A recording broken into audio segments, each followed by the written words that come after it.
Most live tells are a waste of time, but after 11 years at the tables and coaching dozens of players, I nailed down the only 5 tells that truly skyrocket your win rate at 1-2. So in this video, I'm going to show you what these tells are, exactly how to spot them, and how to start cashing in fast. The first tell is not a physical one, but if you spot this one and know how to exploit it, you can add serious dollars to your win rate. A while ago, this friendly recreational player open raised 5 times in the last half an hour, every time he raised to £7. Once he had pocket 4s, once he had king 10 offsuit, and once he had ace 6 offsuit. He didn't show down the other 2 times. And then this hand unfolded. I looked down at king 10 suited in the big blind, and the guy now raised to £12. The other players folded and action was on me. King 10 suited is a hand that I would normally call against a raise in the big blind.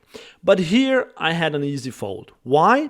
Apart from the fact that a call with king 10 suited becomes borderline at best in GTO when the opponent raises to 6 big blinds, this is a big red flag. And indeed, as soon as I folded, he turned over pocket aces and got annoyed that nobody gave him action. This player had a sizing tell that's bigger than Pinocchio's nose. Had he made it 7 like he did with all the other hands, I would certainly have called, and he would have made some money. So how can we exploit this bet sizing tell? There are actually 2 simple exploits here. One, whenever he uses the bigger size, we have to overfold. We only continue with a very tight range and hands that can cooler his big hand, something like pocket pairs and suited connectors. But the second exploit is the more interesting one. Once I noticed his pattern of raising big with big hands and small with junkier hands, I had green light to 3-bet him whenever he used the small size. And this tell works well post-flop as well. Many players split their bet sizes into a big one for top pairs or better on the flop, and they bet small with draws, bluffs, or marginal hands. You can use the same exploits as pre-flop. The second one is a funny one, but it really stung when I fell for it at the very beginning of my poker career. It was only my second visit ever to a card room when a guy bet big on the river on a board of ace 9 deuce, queen 4. I had ace jack and didn't know whether to call or fold. After I was tanking for a minute, he started talking to me. He said, "I can tell you that I don't have an ace." So, naive me then thought, well, if he doesn't have an ace, then my ace-jack is probably good here, right? So I tossed in the call, and he showed down 5-3 offsuit for the rivered straight. I felt like a total idiot, but I learned a valuable lesson that I will never forget. When a player voluntarily removes part of his value range, then he always has a very strong hand and wants you to call. That can even be pre-flop if he 5-bets and then says he doesn't have aces. He probably has kings. So, fold every bluff catcher once a player eliminates parts of his value range. The next tell is one that I misunderstood for years, so my win rate took a hit for no good reason. This one always only occurs on the river, so usually it is for the big money. It is the classic peacocking tell. When a male peacock feels in danger and wants to show how strong he is, he will fan out his tail feathers. He knows that he is not very strong and wouldn't stand much of a chance in a fight, but he hopes to intimidate and scare off the predator. And that's exactly what an opponent who displays this tell does as well.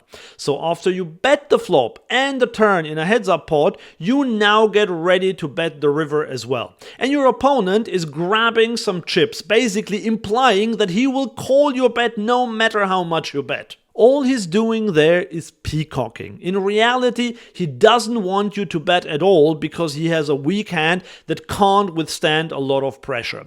So by grabbing his chips before you even bet, he wants you to check. And it doesn't always have to be him picking up chips. Sometimes villain will just say, "I will call any bet." Or he will start lifting his cards, pretending to be ready to show down in case you bet. They're all the same tell. Defensive movements to stop you from betting. So how do you exploit that? Well, this is where I used to get it wrong. I did realize that they probably didn't have a strong hand, but my adjustment in the early days was way off.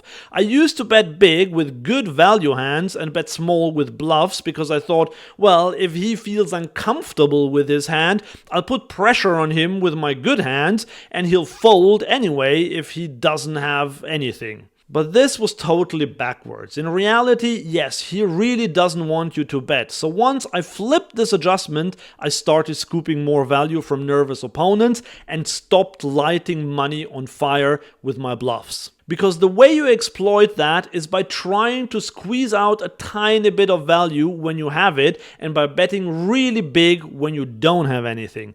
If he has a hand like third pair, he might still call a 25% pot bet. But if you bet more than the size of the pot, he will probably fold that third pair. So always exploit this tell by betting small with value and big with bluffs.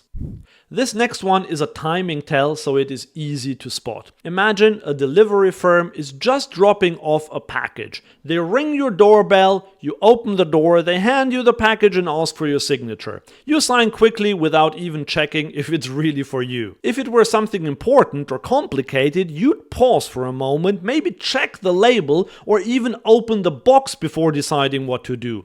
But when it's routine, then it doesn't require any thought. You just scribble your name and move on. And this is the poker equivalent of exactly this situation. You raise pre-flop with ace-queen offsuit over a limper. The big blind calls and the limper calls as well. The flop comes 7-3 deuce rainbow. Everyone checks.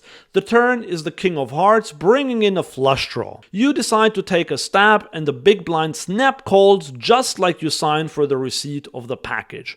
The limper folds. Now, what does that quick call mean? Well, as we said, he didn't need to think much about it. So here's what it doesn't mean. It doesn't mean a very strong hand. If he had a set, a good king, or some unlikely two pair, he would at least pause to think about raising. He might still just call, but he wouldn't do it instantly. That snap call usually means one of two things: a flush draw or a weak, mediocre hand like a small pocket pair or a 7. In other words, he's capped. He does not have any strong hands. So what should our reaction be to this? Once you know his range is capped and he doesn't have a great hand, you can apply pressure. If you've got a value hand, size your bet so he can't let go of his weaker holdings. And if you're bluffing, fire a big bet on the river. You'll fold out all those middling pairs that snap the turn. This last tell seems similar on the face of it, but the result is much more dramatic because it occurs on the river and many inexperienced players fall for this. But catching this one can make you hundreds, maybe thousands over your poker career. Here's a hand I played years ago that illustrates this perfectly. I raised ace-queen offsuit in middle position and got called by both blinds. The flop came queen 7-6 rainbow. I made a small c-bet, the small blind folded and the big blind now check raised. I had seen him bluff before, so this was not the kind of guy who would only raise a set or two pair, so I called. The turn was the deuce of hearts, bringing in a flush draw. The guy quickly bet as if he was saying, I have a monster. I still didn't fully believe him, but calling here again is becoming a bit borderline. But the important thing happened on the river. This river was the 10 of hearts, so it brought in the backdoor flush and completed the straight for 8-9. In other words, this is a nut-changing river. If our villain has a set or two pair, that hand now got downgraded significantly. I'm not saying that he necessarily thinks that we have the backdoor flush or the straight, but if he has a set, he has to think about what he wants to do with that hand. He has to decide whether he wants to go for value, and if the answer is yes, he has to think about what kind of a bet size I would call with top pair or an overpair. But if he snap bets the river on a card that completely changes the nuts, it means that he can basically never have a set or two pair. And this is exactly what villain did in this spot. Within about a second of the river card being turned over, he bet big. I called and he showed Jack 10 offsuit for a complete airball. So when someone snap bets when the nuts change, this is almost always a bluff. Tells are one way to exploit your opponents, but they happen quite rarely. If you want to genuinely boost your win rate, you need to learn how to exploit every player type at the table. So watch this video next where I explain exactly how to spot everyone's weaknesses and how to exploit them.